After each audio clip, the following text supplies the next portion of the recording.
Il ne faut pas mélanger les choses. J'aime dire de faire la distinction en tant que révolutionnaire entre les peuples et les politiques. Ils sont nombreux en Europe, en Occident, qui nous soutiennent dans notre combat. Nous voyons à travers les peuples. Et nous voyons même à travers vos plateaux télé et tout, beaucoup de gens qui interviennent, qui soutiennent notre combat de liberté.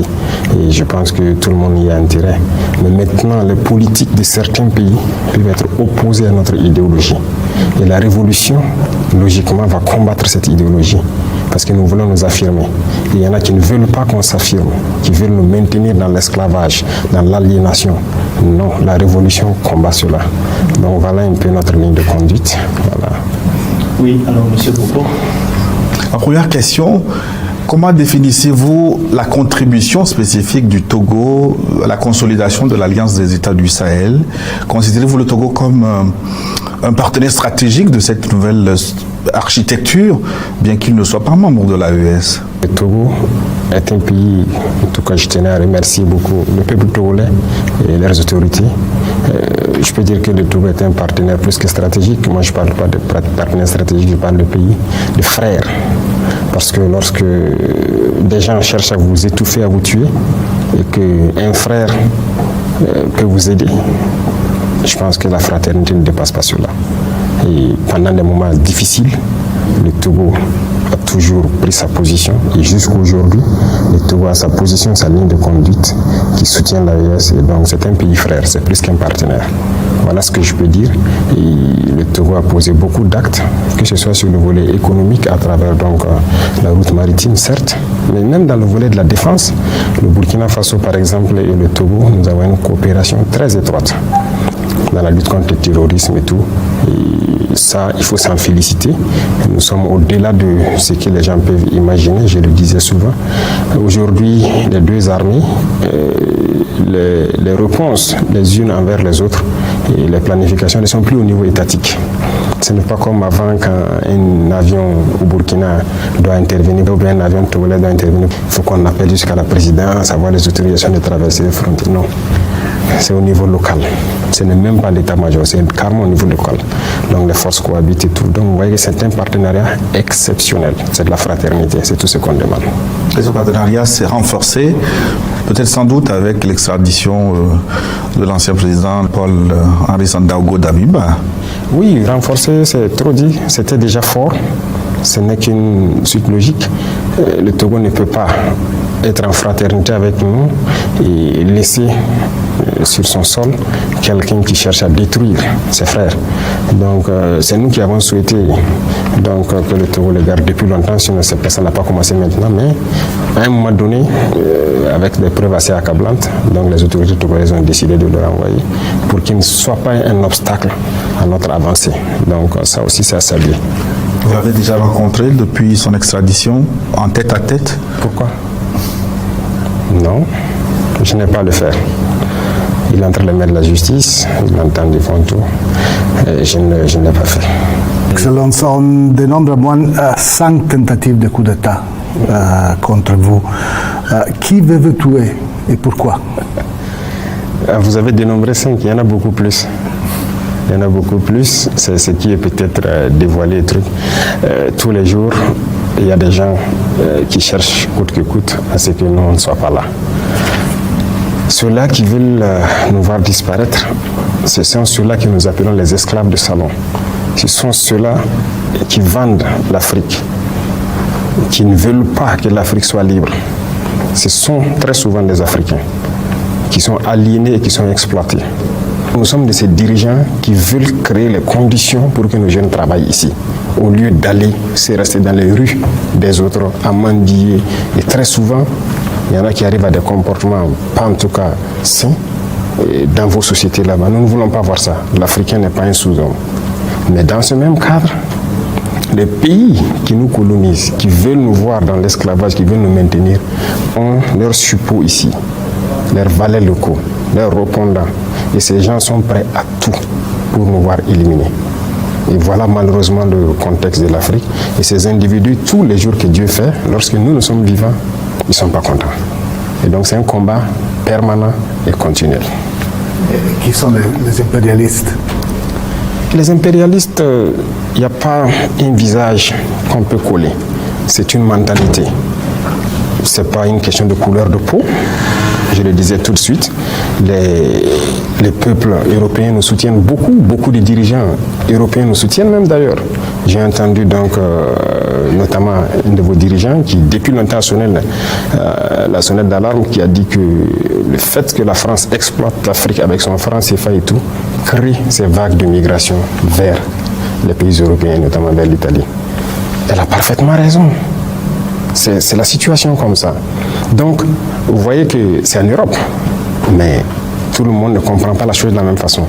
Donc, l'impérialisme, c'est l'individu qui veut dominer l'autre, qui veut maintenir l'autre dans l'esclavage, qui opprime les autres. Il peut être noir, il peut être blanc, il peut être africain, il peut être européen, il peut être américain, il peut être asiatique, il peut être de toutes les nationalités. Mais tout individu qui a cette envie-là d'opprimer les autres, de maintenir les autres dans la domination, c'est un impérialiste. La liberté individuelle peut-elle être intégrée et votre révolution une vue d'une souveraineté totale, la liberté d'aimer qui l'on veut, d'exprimer librement, de s'opposer à votre pouvoir? Ah oui, voilà quelque chose, vous avez très bien fait d'être venu, c'est bien. Quelque chose que les médias mainstream, ce qu'on appelle, passent le temps à mentir en Europe. Comme si ici, les gens se promenaient avec des haches et des gourdins. Lorsque tu ouvres la bouche, on te frappe. C'est faux, hein? Il y a la liberté. Chacun est libre de dire ce qu'il veut, de donner son opinion et tout. Même sur nos chaînes de télé, vous voyez des gens qui donnent leur opinion. Mais la liberté a ses limites. Par exemple, nous sommes un pays en guerre. Nous n'allons pas permettre à qui que ce soit de démoraliser nos troupes pendant qu'ils sont sur le champ de bataille. Ça, nous n'allons pas permettre. Nous n'allons pas permettre aux valets locaux de l'impérialisme qui sont parmi nous de vouloir saboter notre lutte pour ramener notre pays entre les griffes de ces impérialistes-là. La liberté d'un individu, comme on l'a dit, ça s'arrête là où la liberté de l'autre commence. Sinon, vous n'avez pas une société. Autant vous êtes libre de dire ce que vous voulez, lui aussi il est libre de dire ce qu'il veut. Et quand vous commencez à chacun à dire ce qu'il veut, ça finit par quoi? La bagarre. Est-ce qu'on s'assoit, on laisse notre société aller dans le déclin? Non. Même ceux-là qui disent qu'il y a liberté d'expression, il n'y a pas de liberté en réalité. Alors, nous prenons les Français, les autorités françaises, pour ne pas mélanger avec la population française. Est-ce qu'il y a la liberté d'expression en France? Il n'y en a pas. Si vous ne vous alignez pas dans l'idéologie des autorités, on vous chasse sur les plateaux télé. Il y a des journalistes qu'on chasse, ou bien on a vu Alain Foucault, dernièrement les Claudicia, qui ont été chassés des RFI. Ce sont des journalistes, non? Qui ont vécu des 17 décennies dans la radio. Pourquoi on les chasse? Leur opinion. Donc il n'y a pas de liberté d'expression là-bas même. Regardez aujourd'hui les guerres qui se passent. Est-ce que vous êtes fou en tant que journaliste aller faire un certain reportage? Ça ne va jamais passer. Quand la guerre Russie-Ukraine a commencé, on a cherché beaucoup de médias russes en France. C'est ça la liberté d'expression? Non. Chaque liberté a ses limites. Quand les paysans, les gilets jaunes et autres sont sortis, on les a bien tabassés. Ils ont voulu exprimer leur opinion pour dire à l'État il faut une certaine politique pour que nous aussi nous puissions vivre. Nous, ici, nous, on prend soin de nos paysans. Nos paysans n'ont jamais marché quand on les a tabassés. On prend soin d'eux, on fait tout ce qu'on peut pour qu'ils puissent cultiver tranquillement, donner le meilleur d'eux-mêmes. Mais ailleurs, ça ne se fait pas. Mais ce sont ces pays-là qui sont dans des tribunes en train de dire pays de liberté. C'est faux. C'est tous des dictateurs. Leur liberté, c'est vis-à-vis de l'Afrique. Donc, il faut relativiser la liberté. Ici, nous sommes plus libres que eux. Beaucoup plus libres. Alors, derrière les tentatives de déstabilisation que vous évoquiez tantôt, il est souvent dit que les mains de certains pays voisins se cachent derrière pour appeler un chat, le Bénin, la Côte d'Ivoire. Est-ce que les relations ont évolué avec ces pays voisins? Est-ce que vous êtes prêt à une désescalade et à quelles conditions, camarade président? Ça ne dépend pas de nous. C'est eux qui ont lancé l'hostilité. Je vous rappelle quelque chose. Quand nous sommes arrivés, nous n'avons pas de problème avec quelqu'un. On a communiqué avec tout le monde, on a fréquenté tout le monde et tout. Mais c'est un jour, par exemple, j'étais assis, le ministre de la Défense me dit que les Ivoiriens ont envoyé une note de retirer tous leurs élèves de nos écoles. l'académie, le PMK, l'ENSOA, ouais. Mais je dis, mais il y a quoi? Et puis ils retirent tous leurs élèves officiers et sous-officiers et tout. Aucune explication. Il dit, mais préparez donc à la réciprocité pour faire venir nos enfants, parce qu'on ne sait pas qu'est-ce qu'ils ont derrière la tête et qu'ils font cela. Voilà le point de départ. Le premier acte posé par les Ivoiriens. Nous aussi, on a fait rentrer donc nos élèves et on a laissé partir les élèves. Et petit à petit, on a commencé à voir les actes d'hostilité vis-à-vis de nous. Pas de souci. On prend le Bénin et autres. Nous, on n'a pas provoqué quelqu'un. Mais on a tous vu, quand encore ils ont voulu transporter une guerre dans notre région, mais qui était au devant? Le président Ouattara est sorti qu'il va envoyer un bataillon, il a tout préparé et tout. Nous attendons son bataillon toujours. Le président Bénin a dit qu'il faut la force, ils vont faire la force, ils vont faire la guerre. Nous attendons. Nous sommes prêts à faire la guerre aussi. Il n'y a pas de désescalade possible tant que les mentalités sont comme ça. Celui qui cherche, il va trouver. Donc ce n'est pas nous qui avons commencé. Si les gens ne sont pas assez intelligents pour laisser encore les impérialistes venir les dire « tuez-vous entre frères noirs », qu'on y aille.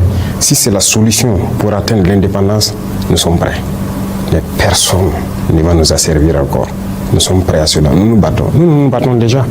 Parce que le terrorisme, c'est une manifestation de l'impérialisme. Donc, ne parlez pas de désescalade tant que la mentalité n'a pas changé. Il y a des gens, chaque mois ou chaque 2 mois, il faut qu'ils courent aller à Paris, aller prendre les ordres. Et revenir pour appliquer. Ils ne sont pas libres. Ils ne sont pas libres. Nous, par contre, personne ne nous dicte ce qu'on doit faire. On gouverne en fonction de nos populations, du besoin de nos populations. Nos populations ont besoin d'eau, on fait tout pour donner l'eau. Ils ont besoin d'avoir l'autosuffisance de manger à leur faim, on fait tout pour cela. Ils ont besoin de sécurité, on se bat pour les donner de la sécurité. Ils ont besoin de routes, de développement, c'est ce qu'on se bat pour faire. Mais nous ne partons pas chez quelqu'un, aller prendre des ordres, il faut donner le marché de route à telle entreprise, donne tel truc à telle entreprise ou quoi. Ce sont des esclaves en fait. Et eux, tant qu'ils seront dans cette mentalité, oubliez les désescalades. Au contraire, ça va aller de mal en pis. Tant qu'ils seront dans cet esprit. Voilà ce que je peux dire. Et les droits de l'homme, Monsieur le Président, l'organisation internationale, on vous a accusé de réprimer la presse indépendante et la société civile. Y a-t-il une place pour les droits de l'homme au Burkina Faso? Il y a les droits de l'homme au Burkina, c'est quoi ils appellent les droits de l'homme? Mais moi je ne sais pas ce qu'eux ils pensent.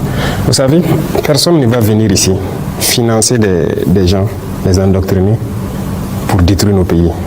Ça n'aura pas lieu. Vous savez, il y a combien d'ONG au Burkina? Vous pouvez imaginer, faites des recherches. C'est même pas des centaines, hein. C'est beaucoup. Je ne vais pas vous donner le nom. Faites des recherches. Cherchez chaque ONG fait quoi. Vous croyez vraiment que c'est humanitaire? Donc il y a des choses comme ça qu'on combat. On dit qu'on combat les droits de l'homme. C'est ça les droits de l'homme? Nous, on lutte contre le terrorisme pour sécuriser nos populations. Donc on donne le droit de vie à nos populations. C'est le premier droit, non? Le droit à la vie. Est-ce qu'on ne lutte pas pour les droits de l'homme? On se bat pour que les écoles qui sont fermées ouvrent, pour que les enfants puissent aller à l'école. Le droit à l'éducation, ce n'est pas le droit de l'homme. Qui se bat pour nous? Qui nous aide? Ces mêmes gens qui pillent tous les jours que les droits de l'homme. Personne ne nous a donné une seule cartouche pour lutter contre le terrorisme qui tue nos enfants. Pour lutter contre les terroristes qui ferment nos écoles, qui détruisent nos écoles. Ça veut dire que les terroristes luttent contre les droits de l'homme. Nous, on lutte pour les droits de l'homme. Et eux, ils encouragent les terroristes. Qui lutte contre les droits de l'homme? C'est eux qui le disent. Et je vous parlais tout de suite de certaines choses qui se passent en Europe et tout. Mais c'est là-bas qu'ils luttent contre les droits de l'homme. Sinon, ici, les droits de l'homme existent. Et retenez quelque chose, les droits de l'homme viennent d'Afrique. Hein. Ça ne vient pas d'ailleurs. Ça vient d'Afrique et d'Afrique de l'Ouest ici. Les premières chartes qui parlaient des droits de l'homme, c'était ici, dans la Confédération AES, plus précisément au Mali. La charte de Kourou-Kamfouga. Donc les droits de l'homme étaient connus par les Africains. On était bien organisés, une société bien organisée, chacun avec ses droits, même les droits des femmes. C'est en Afrique que les droits des femmes existaient. Ailleurs, ça n'existait pas. Et c'est eux là qui peuvent nous parler des droits des femmes ou des droits de l'homme. Ils ne connaissent aucun droit. qui parle des droits de l'homme, qui a bombardé les enfants en Libye tués, qui bombarde les enfants un peu partout, largue les bombes sans distinction, tuer des enfants et trucs, c'est ça les droits de l'homme? C'est pas ce que nous on fait. Nous on lutte pour la vie de nos populations. On les protège. Nos soldats meurent pour les protéger. On fait tout pour ouvrir nos écoles, pour les éduquer. On fait tout pour subventionner nos paysans, faire l'agriculture pour qu'ils mangent à leur faim. On fait tout pour creuser des fourrages pour que les gens aient l'eau potable. Qui lutte contre les droits de l'homme? C'est eux. Ils n'ont aucun respect des droits de l'homme. Et les VDP accusés de graves violations, où sont les investigations promises? Ceux qui disent que les VDP sont accusés de graves violations, ils ont présenté quelles preuves? Nous-mêmes, qui avons pris des VDP dans certains actes, ils sont en prison. Ces VDP-là sont en prison. Et ils savent où ils sont. Et nous avons dit, quiconque, ça c'est pas quelqu'un, écoutez, nous sommes majeurs. Nous sommes majeurs. Il ne faut pas que quelqu'un va nous voir comme des sous-hommes. Nous savons ce que nous faisons. Et c'est cette mentalité aussi qui est dangereuse. Parce que souvent, certains dirigeants en Occident et trucs là, voient les Africains comme des sous-hommes. Et donc, ils viennent ici comme si ils doivent nous apprendre des choses. Je vous ai dit que le droit à la vie, c'est nous, on enseigne ça au reste du monde. Personne ne nous enseigne ça. Donc, c'est vrai qu'il y a eu quelques petits problèmes avec certains VDP. Il y en a qui ont fait des bavures et autres. Ils sont en prison. C'est sans état d'âme avec ça. Maintenant, tout ce qu'ils disent là, ils ont eu quelle preuve? Rien. C'est nous, quand les gens nous accusent, on fait les investigations. Et très souvent, on part trouver que c'est ce qu'on appelle la perfidie. Les terroristes, ils viennent, ils font des massacres dans des endroits, avec souvent nos tenues. Même souvent, on dit que c'est l'armée. Et puis, ils partent. Ils sont venus dans les tenues de l'armée. Oui, mais c'est pas nous. Ils mettent nos drapeaux, tous nos insignes, et puis ils viennent faire. Et les terroristes publient des vidéos de ça. Mais pourquoi ils ne nous voient pas? Les terroristes publient sur les réseaux sociaux des vidéos où ils sont dans nos tenues, dans nos accoutrements et tout. Ils partent faire des actions. Et puis après, ils filent une donnée à ces gens, à ces individus-là pour dire que ce sont des forces armées. Ils sont bien au courant parce que c'est eux-mêmes qui partent là-bas. Comment ils ont fait pour avoir le canal avec les terroristes, pour avoir des images? Comment ils font? Et il y a des gens même qui ont le culot de nous dire qu'ils ont filmé. Je me rappelle une fois, une ONG qui, par image satellite, ils ont vu des Maliens en train de commettre les forces maliennes en train de commettre des exactions. Ils n'ont même pas honte. Et ils n'ont pas l'intelligence de savoir que ce qu'ils disent n'est pas bien. Pourquoi je dis n'ont pas l'intelligence? C'est parce qu'ils voient le noir toujours comme un sous-homme. Sinon, si vous avez la capacité d'avoir des satellites pour voir des forces en train de commettre des exactions, mais vous n'avez pas de capacité d'avoir des satellites pour voir les terroristes. Vous nous insultez alors. Ici, tout notre combat, c'est pour la survie de nos populations et leur sécurité. Et on vit bien. On vit bien, on est en bonne harmonie. Sinon, bon, on ne pourrait pas aller où on veut. Et voilà, on ne pourrait pas agir. Et vous pouvez vous balader au Burkina. Hein. Vous pouvez aller partout où vous voulez. Vous allez voir ce qui change au Burkina, qu'est-ce que les populations apprécient de notre révolution et tout. Et ça vous fera beaucoup de bien. À l'issue d'une réunion tripartite tenue récemment à Cotonou entre les chefs d'état-major des armées de Côte d'Ivoire, de France et du Bénin, un des officiers, en l'occurrence le chef d'état-major de France, a déclaré que depuis votre prise de pouvoir, la situation sécuritaire s'est fortement dégradée, on dirait même catastrophique. Que répondez-vous à cet officier, Monsieur le Président? Il est français, non? Qu'il s'occupe de ses oignons. Nous sommes burkinabés, ça ne le regarde pas. Il faut qu'il comprenne ça. Tout ce que moi j'ai dit, quand quelqu'un parle de nos pays, c'est une insulte pour nous. Ça veut dire qu'il nous voit en sous-homme. En quoi ça le regarde? La situation s'est détériorée, c'est entre nous burkinabés. Ça le regarde? En rien. Qu'il s'occupe de ses oignons. Et il reste chez lui. Il a quoi à mettre sa bouche dans les affaires du Burkina? Ou bien il a la puissance de colonisation toujours. Qu'il le dise haut et fort, que c'est lui le maître colon et que nous sommes des esclaves. Voilà pourquoi il met sa bouche dedans. Sinon, pourquoi il parle du Burkina? En quoi ça le regarde? Ils étaient ici. Moi, je les ai cherchés, ils ont quitté ici en 2023. Ils étaient là. Quand ils quittaient ici, là, Bobo Ouaga était coupé. On ne pouvait plus s'élever à Ouagadougou, les deux capitales allaient là-bas. Les terroristes étaient là. Koumbia, Korokwa, tout était attaqué. Koudougou, les gens sont rentrés jusqu'à côté de Koudougou, 100 km. tout était encerclé. La RN16 qui relie des zones de Togo, qui pouvait prendre la route? Mais ils étaient là, non? Avec tous les hélicoptères, les chars et tout ce qu'il faut, la technologie, les drones, les satellites. C'est des incapables alors. Aujourd'hui, nous on circule tranquillement, librement. Et la dernière fois, il y a des ambassadeurs de l'Union européenne et certains pays européens qui ont dit est-ce qu'ils peuvent tourner? J'étais surpris de les voir à la télé. Ils partent un peu partout, ils vont à Douri, ils se baladent dans le pays. Moi je pars où je veux. Pas par les airs, mais par la route. À travers mon pays. On ne peut pas se lever ici à Louris, jusqu'à Gawa, aller faire ce qu'on veut, revenir, aller à Tinkodo. C'est impossible. Ce sont des Burkinabés qui sont battus pour reconquérir nos terres. Et si ça c'est pire, c'est bien sûr pire pour lui. C'est pas bon pour lui. Notre avancée là, c'est dangereux pour la France. C'est dangereux, c'est pas bon qu'on reconquiert nos terres. Donc, comprenez qu'il a raison. Quand il parle, c'est pas pour notre bien à nous, c'est pas pour notre peuple, c'est pour eux leur bien. Et ils nous veulent dans l'insécurité. Et qu'ils viennent. Mais ils ont été incapables de ramener la sécurité. Et on va le dire même demain haut et fort. Nos forces se battent, on n'a pas besoin d'eux. Qu'ils s'occupent de leurs problèmes, et bon, nous aussi. Voilà. La Russie a-t-elle été efficace pour vous aider à lutter contre le terrorisme?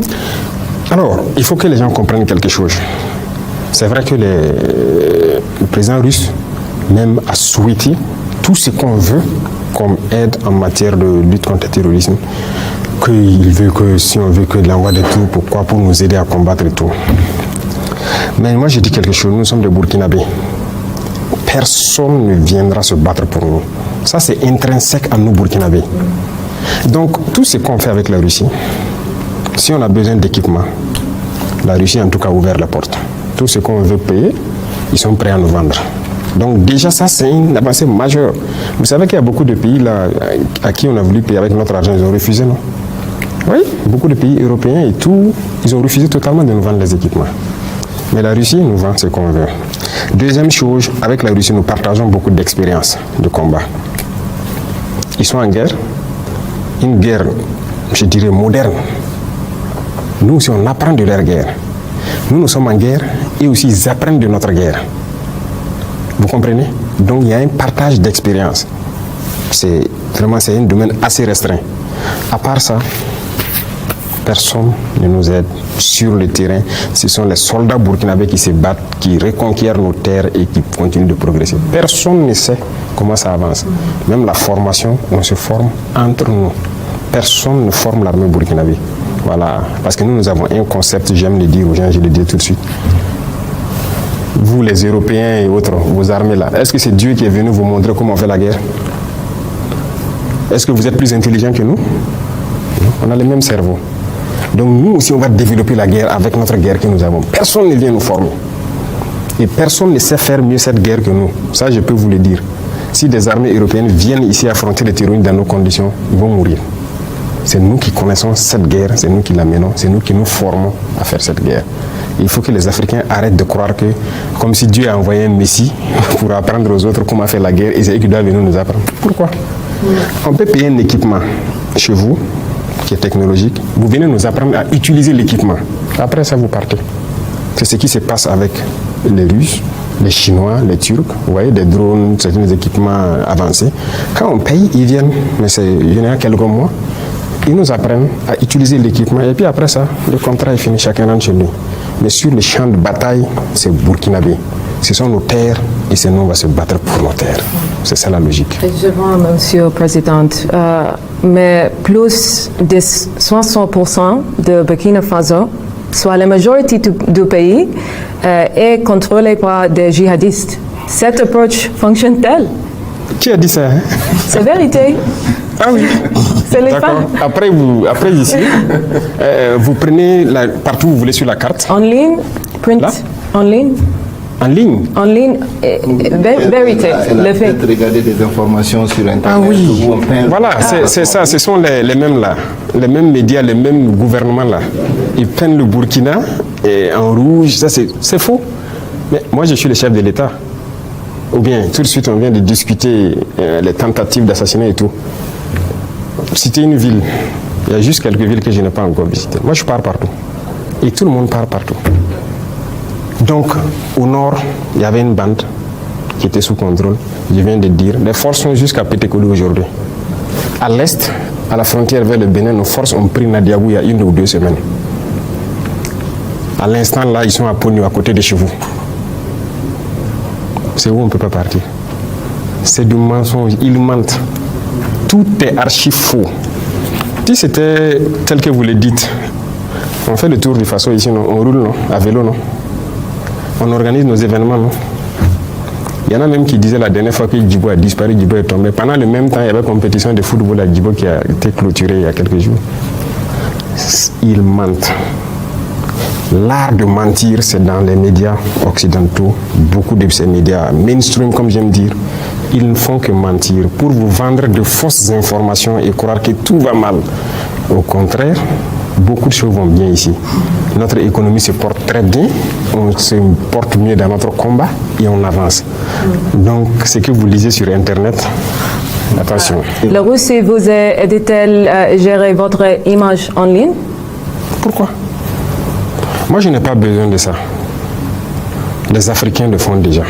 Beaucoup de vos populations en Europe le font déjà. En Amérique, un peu partout. Vous pensez que tous ces gens-là, c'est nous, on peut les aider, les payer ou quelque chose? Non. Je pense que les gens ont vu notre combat. Ils ont compris notre combat. Et vous voyez, c'est cette habitude que les gens ont là. On paye les gens pour gérer quoi? Pourquoi? Aider à organiser son image en ligne, quoi. Non, non, non. On a dépassé ça. Des médias nous ont approchés pour faire ça. Je vous ai dit ça.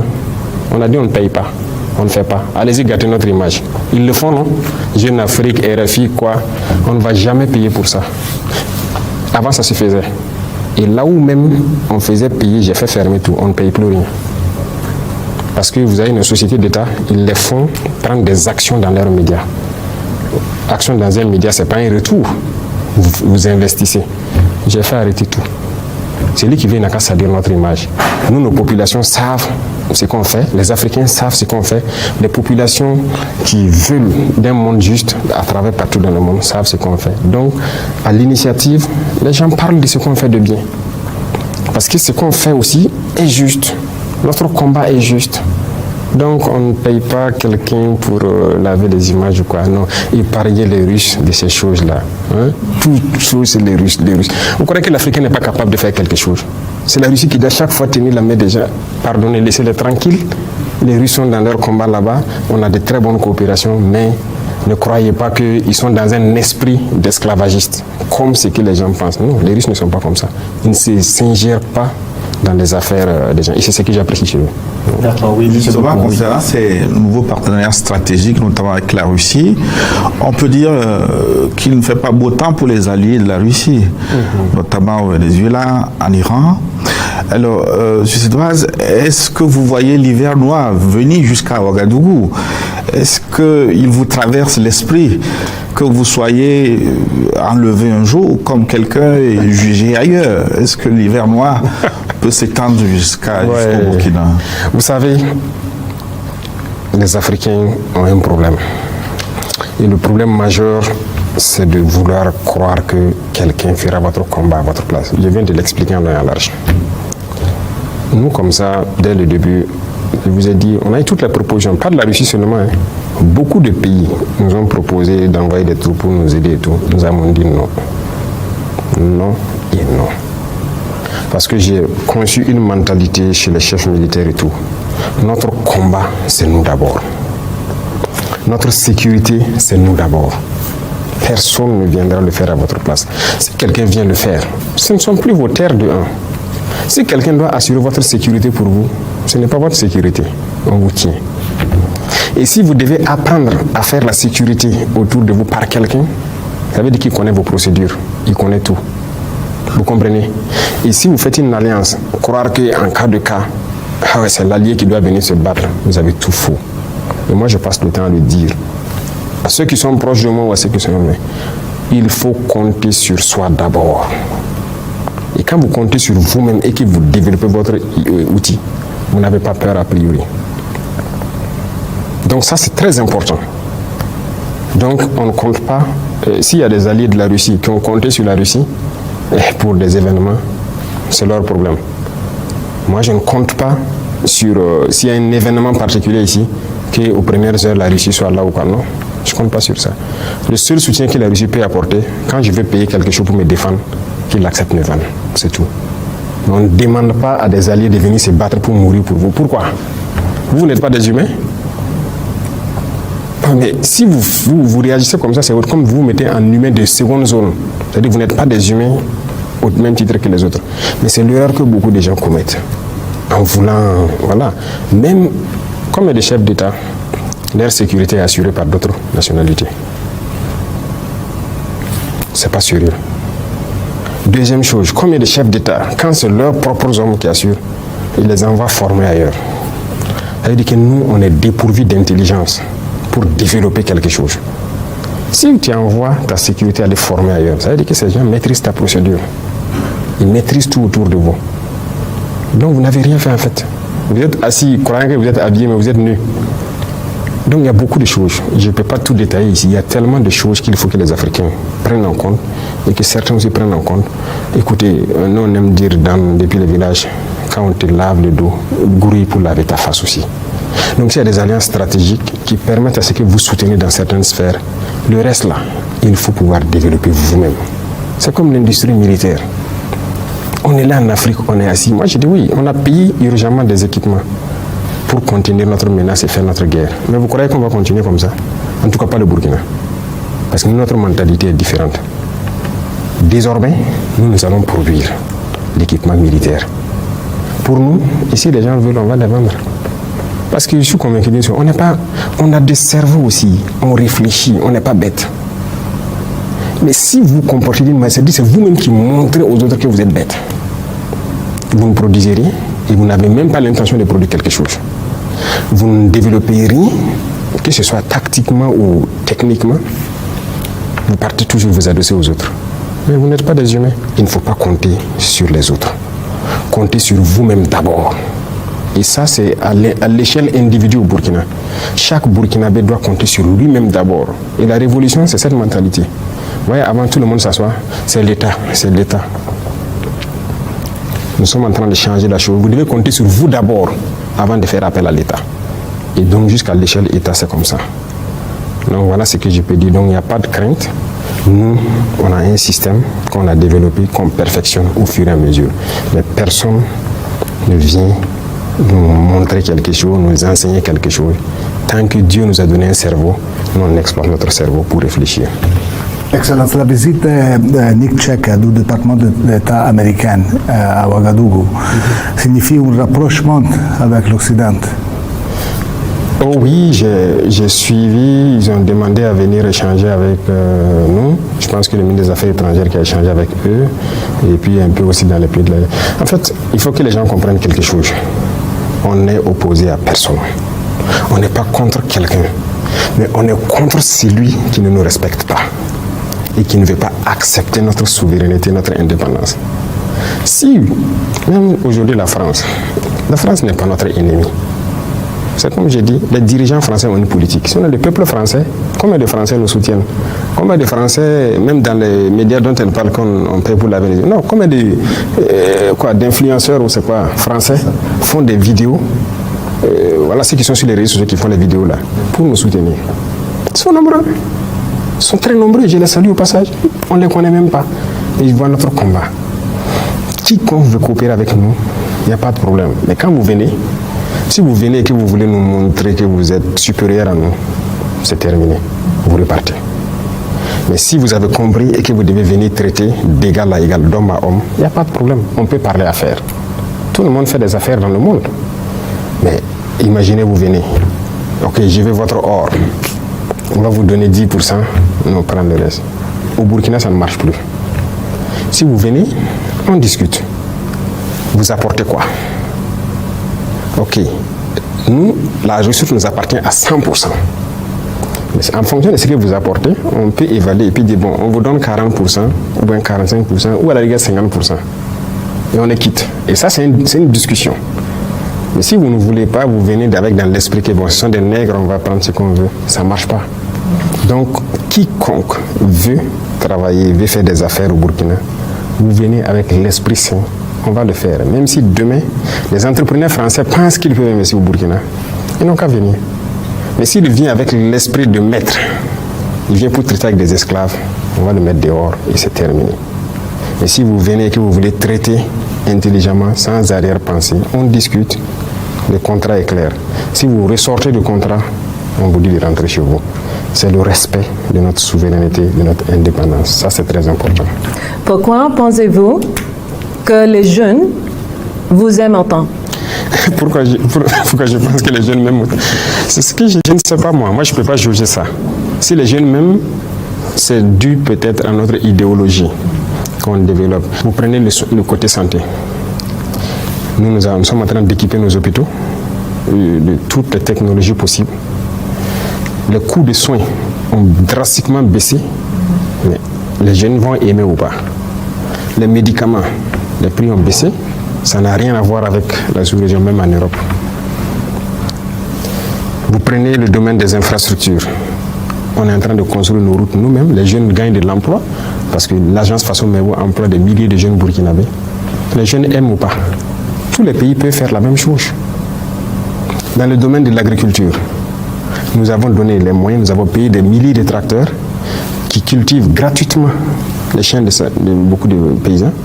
Et quand c'est des grands champs, c'est subventionné. Tous les pays veulent voir ça ou pas. On produit, cette année on a fait une production record. Depuis que le Burkina existe, on n'a jamais produit comme ça. Mais c'est positif ou pas? Tout le monde va manger à sa faim. Le pouvoir d'achat augmente. On est en train de créer des industries pour transformer nos matières premières. Les jeunes aiment ou pas? Les jeunes seront employés et pour faire fonctionner l'usine, mais aussi de la mécanique et tout ça. Alors, on prend le domaine du transport et tout.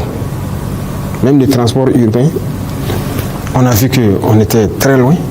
On a décidé pour une phase de faire payer au moins 500 autobus qui vont transporter les gens. Ça veut dire que beaucoup de gens qui n'arrivaient pas à se déplacer vont pouvoir se déplacer. Et ça fait de l'emploi. Pour 500 autobus, rien que les machinistes, vous avez 1000 personnes qui sont employées. C'est bien ou c'est pas bien? Donc, dans tous les domaines, nous sommes en train d'évoluer. C'est ce que les jeunes voient de positif qu'ils apprécient. Et moi, j'apprécie cela. C'est pas moi, ma personne qui les aime, c'est l'idéologie qu'ils aiment. Et c'est cette idéologie peut-être qu'ils veulent que ça soit dupliqué un peu partout pour les permettre de vivre dignement. Voilà. Quand on prend l'éducation, nous sommes en train de construire des amphis pour nos universités. Regardez comment nos étudiants, le retard que nous... C'est terrible. Si vous voyez comment les étudiants étaient, on a créé des centres universitaires partout, mais aucun amphi. Ils se baladent comme ça dans les villes. Mais aujourd'hui, nous sommes en train de construire des amphithéâtres un peu partout pour les donner un peu de dignité. Bientôt, ce sont des cités universitaires parce qu'ils ne savent même pas où se loger. Il y en a qui dorment à terre dans les universités. Il faut qu'on les aide à se loger. Les restaurants universitaires, il faut qu'on les aide à pouvoir manger. C'est bien ou c'est pas bien? Pour les écoles, les enfants et tout. Les enfants, souvent, ils n'ont même pas d'école. Aujourd'hui, nous avons pris des modèles et nous sommes en train de construire des bâtiments à niveau bien faits, avec des classes de taille bien réduites. Sinon, vous partez dans des salles, 100 et quelques, 200 et quelques. Est-ce qu'ils peuvent enseigner? Ils peuvent vraiment travailler. L'enseignant même souffre dedans. On est en train de tout réadapter pour ramener les effectifs, faire des classes aux normes et tout, donner tous les outils nécessaires. C'est bien ou c'est pas bien? Voilà ce que nous faisons. C'est le bien-être de notre population. Et partout au Burkina, les centres de santé, nous avons mis un projet en place. On a déjà construit près d'une quarantaine. Et chaque année, ça va continuer. Et dans ces centres de santé, il y aura des médecins qui seront affectés. Pour que, il ne faut pas que quelqu'un ait une appendicite ou il a une fracture ou quelque chose, on ne peut pas l'opérer là-bas. Il faut l'envoyer en ville pour opérer. Moi, je me balade dans mon pays, je vois. J'ai été dans des villages, dans des chefs-lieux de province, à des centaines de kilomètres de Ouagadougou, où quand une femme est enceinte, ça fait 9 mois. Chaque fois qu'elle doit faire un examen échographie, on doit l'amener à Ouagadougou. Moi, je suis contre ça. Donc, je mets en place des échographes là-bas. On améliore le plateau. C'est bien ou c'est pas bien? On a recruté les médecins. C'est la première fois, mais d'ailleurs, c'est en Afrique, ça fait 1000 fois 5. On a fait un programme de 1000 fois 5 des spécialistes pour les affecter partout. pour que les soins soient rapprochés des populations. C'est bien ou c'est pas bien? Est-ce que vos médias en parlent de ça? Tout ce que je cite, il y en a tellement. Mais non, ils ne parlent pas de ça. Ils prennent notre carte en rouge. Notre pays est disparu. Rien ne va ici. Tout. Vous comprenez maintenant pourquoi je dis que, en fait, il y a la liberté ici, il y a tout ici. Mais ils ne veulent pas ça.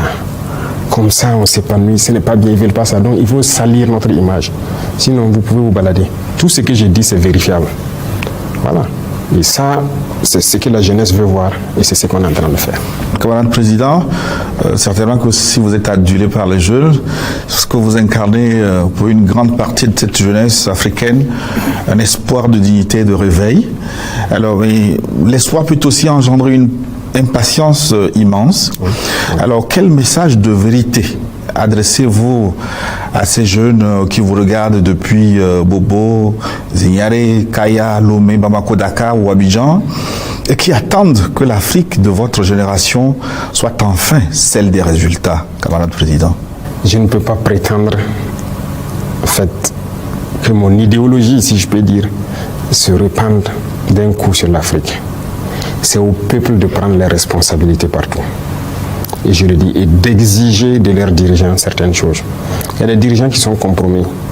Ils nous appellent et nous disent souvent, vous êtes sur la bonne voie, mais nous on ne peut pas faire comme vous. Parce que bon, voilà, c'est difficile. Il y en a qui ont des richesses en Europe là-bas, dans les banques et tout. S'ils s'amusent, on bloque tout, bien mal acquis. Et ils rivalisent. Moi je dis à certains, ayez le courage de sortir, de dire à vos peuples, bon, écoutez, en tout cas nous on s'était mal comporté, on avait volé, j'ai tant de milliards dans les banques en Suisse là-bas ou quoi là-bas, mais désormais j'accepte de travailler pour vous, pardonnez-moi, et on repart sur de nouvelles bases. Il y en a aussi qui ont été compromis par les mêmes affaires que vous voyez, Epstein ou quoi là. Ils partent chaque fois en Europe, on les loge dans les hôtels, on les a filmés dans des situations compromettantes, et on les tient avec ça. Vous faites ça ou bien on va sortir ça. Un scandale contre vous. Hey, ayez le courage de dire à vos populations, bon en tout cas moi j'ai merdé, mais pardonnez-moi, tout homme merde. Et puis bon, on repart sur de nouvelles bases. À défaut de ça, que les jeunes se réveillent et exigent. Ce que nous on fait là, c'est pas extraordinaire. Mais ils peuvent aussi exiger ça de leurs dirigeants. Le Burkina n'est pas le pays le plus riche. Mais c'est quoi on fait? Quand on prend des infrastructures routières, c'est quel pays en Afrique, surtout en Afrique de l'Ouest ici, qui a une bonne infrastructure routière, un réseau assez dense? On n'a pas. On a toujours besoin de construire une route, par exemple. Ce qui est fondamental. Quand les gens partent en Europe, là, toutes les villes, toutes les rues sont bitumées. On est content, on se balade, on fait des selfies dans les rues en Europe, aux États-Unis et tout. On ne peut pas faire ça ici. Bon, tout le monde voit que nous sommes en train d'acquérir beaucoup de machines pour le faire nous-mêmes. Et les gens savent que dans un futur proche, on va faire un grand bond. Parce que si on va rester dans les marchés, faire venir les entreprises, on ne peut pas. Donc on paye nos machines, on a confiance en notre jeunesse, on les met au travail. Mais tous les pays peuvent le faire. Pourquoi ils ne le font pas? Donc les jeunes doivent trouver le mécanisme d'approcher, premièrement de manière très pacifique, leurs dirigeants et les dire voilà ce que nous voulons comme truc. Il faut nous faire travailler avec des solutions concrètes et les amener à le faire. S'ils ne le font pas, il faut trouver une manière de les mettre la pression pour le faire. Maintenant, si le dirigeant est incapable de le faire et qu'il est enchaîné autour de lui, qu'il ait le courage de le dire et puis il démissionne. Sinon, moi, je ne peux pas, comment je vais dire, par une magie, faire changer les choses. Les jeunes sont impatients, c'est vrai. Quand je prends le Burkina, chacun veut que, par exemple, quand je prends les brigades qu'on est en train de faire pour construire les routes, on a commencé par Ouaga et Bobo, ensuite Koudougou, Tenkodogo, Kaya. Mais il faut que les autres soient patients. Ça vient. Tout le monde aura sa brigade, tout le monde aura ses routes. Mais je ne peux pas faire comme ça d'un claquement de doigts. Donc il y a d'abord de la patience, il y a la méthode. Beaucoup de gens veulent voir tout en même temps, en un coup. C'est impossible. On vient de très loin. Et j'aime dire aux gens, nos pays sont dans les années 1800. Il faut qu'on accepte ça. Se donner encore une vision et lancer la machine avec un peu de patience. Donc la jeunesse sur-régionale, c'est de trouver la formule, en tout cas, de faire la jonction avec les dirigeants, les amener à faire ce qu'ils veulent. Et voilà, il y a beaucoup de choses. Ce que nous on fait quand on nationalise certaines unités industrielles, les gens ne comprennent pas. Mais c'est un courage qu'il faut aussi. Au Burkina même, il y a des gens qui ne savaient pas, des unités industrielles qui existaient, il y en a qui ne savaient pas que ça n'appartenait pas au Burkina. C'est quand on a commencé à reprendre le contrôle un peu, que des intellectuels même se rendent compte que donc cette unité-là n'appartenait pas au Burkina. Pourtant, ça ne nous appartient pas. Et c'est à la jeunesse de revendiquer que l'État reprenne ses responsabilités. Nous, on cultive le coton. C'est les autres qui fixent le prix du coton. Parce que même nos sociétés qui gèrent le coton et tout ne nous appartenaient pas. Et aujourd'hui, on est en train de construire de grandes unités industrielles pour que si on prend le coton brut comme ça, jusqu'à la finition, c'est nous. Tout le monde peut le faire. Donc personne ne viendra nous fixer le prix du coton parce qu'on transforme. Au lieu de vendre le coton, nous on va vendre le fil, si vous voulez. Sinon on vend les tissus, si vous voulez. Le coton rentre dans les soins un peu partout, les compresses. On paye tout de l'extérieur. Mais c'est notre coton. L'Afrique peut le faire. Il y en a qui sont premiers producteurs de cacao, mais ce n'est pas eux qui fixent le prix du cacao. L'Afrique doit se réveiller. Et l'Afrique doit chercher la connaissance et se réveiller. Et chercher la connaissance, c'est chercher à savoir beaucoup de choses sur notre vie, notre identité. Et quitter l'ignorance. Et c'est à ce seul prix que nous allons redevenir nous-mêmes, nous développer. Et maintenant, que les gens nous voient aussi comme des humains. Sinon, pour l'instant, je suis au regret de le dire, il y a des États africains, mais leur manière de faire et tout ce qu'il y a, on ne peut pas nous respecter. C'est pas possible. Donc voilà un peu ce que je peux dire à cette jeunesse, que ce soit burkinabé ou africaine. Il faut qu'on se réveille. C'est possible. C'est possible. Croyons en nous. C'est possible. Tout le monde a un cerveau. Tout le monde peut faire au-delà de ce que vous faites. Vous êtes journaliste. Si vous puisez bien dans votre tête, vous pouvez être un ingénieur mécanicien peut-être. Vous pouvez être un ingénieur électricien. Moi, je suis convaincu d'une chose. Dieu a donné la capacité à tout le monde. Et il ne peut pas être figé sur une seule chose. On peut faire beaucoup de choses. Et c'est ce que j'essaie de booster au sein de la jeunesse. Je rencontre beaucoup de jeunes. Et je les encourage à développer beaucoup de choses. C'est possible. On nous a endormis. Regardez les réseaux sociaux. C'est ça qu'on nous a servi. On dort. Réveillons-nous. Oui, Monsieur le Président, l'Afrique doit se réveiller, vous venez de le dire. Le Burkina Faso est peut-être sur le chemin, justement, 1 an après la proclamation de la révolution progressiste populaire. Quelle adresse vous avez donc à l'endroit de cette jeunesse dont on vient de parler et du peuple burkinabé dans son entièreté? Alors, je reviens sur certains mots encore. Il faut que les Africains arrêtent de se leurrer. La démocratie telle qu'on nous l'a dit ne développe pas. C'est faux.